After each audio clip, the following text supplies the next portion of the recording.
قربانی کا مقصد کیا ہے بھائیو؟ قربانی کا مقصد صرف یہ نہیں ہے کہ ہم نے قربانی کرنی ہے اور اس کا گوشت کھانا ہے یا اس کا گوشت ہم نے تقسیم کرنا ہے یا جانور اچھا اور خوبصورت ہونا چاہیے،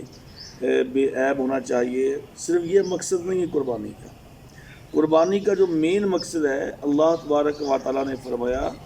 لن ینال اللہ لحومها ولا دماؤها ولکن ینالہ التقوی منکم، کہ اللہ تبارک و تعالیٰ کو تمہاری قربانی کا خون اور اس جانور کا گوشت اللہ کو یہ نہیں چاہیے، بلکہ اللہ تبارک و تعالیٰ کو جو تمہارے اندر تقوی ہے اللہ کو وہ چاہیے۔ یعنی کہ جو انسان کے دل میں اللہ کا ڈر، اللہ کا خوف اور تقوی ہے،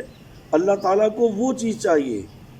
ہم جانور بھلے جتنا بھی خوبصورت، موٹا تازہ، مہنگے سے مہنگا دے کے اللہ کی راہ میں قربان کریں،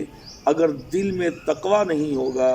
اگر دل میں اللہ کا خوف نہیں ہوگا، توحید نہیں ہوگی، تو میرے بھائیوں اس مہنگے جانور کا کوئی فائدہ نہیں ہے۔ اس لیے قربانی کا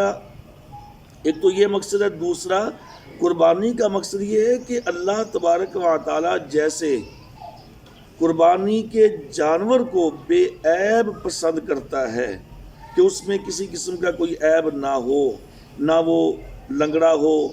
نہ وہ آنکھوں سے اندھا ہو،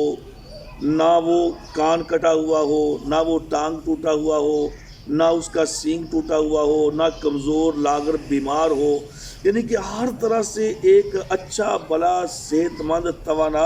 جانور ہو۔ تو اگر جانور توانا اور صحت مند تندرست اللہ کو پسند ہے، تو پھر کیا خیال ہے کہ جو بندہ اللہ کی نافرمانیاں کرتا ہے، جس میں ایک نہیں، ہزاروں نہیں، لاکھوں نقائص اور عیوب پائے جاتے ہیں، اور وہ بندہ کہے کہ اللہ مجھے قبول کر لے گا، اللہ مجھے پسند کر لے گا۔ اس لیے جیسے جانور بے عیب اللہ تعالیٰ کو پسند ہے، اسی طرح انسان بھی اللہ کو وہی پسند ہے جو بے عیب ہو۔ بے عیب سے مراد اس میں شرک نہ ہو، اس میں بدعات نہ ہو، اس میں خرافات نہ ہو، اس میں اللہ اور اس کے رسول کی بات کے ساتھ کسی اور کی ملاوٹ نہ ہو، وہ خالص اللہ اس کے رسول کی تعلیمات پہ عمل کرنے والا ہو۔ سستیاں، کاہلیاں، غلطیاں ہوتی ہیں، اللہ معاف کرنے والا ہے، لیکن بندہ بے عیب ہونا چاہیے گناہوں سے، غلطیوں سے مکمل طور پہ۔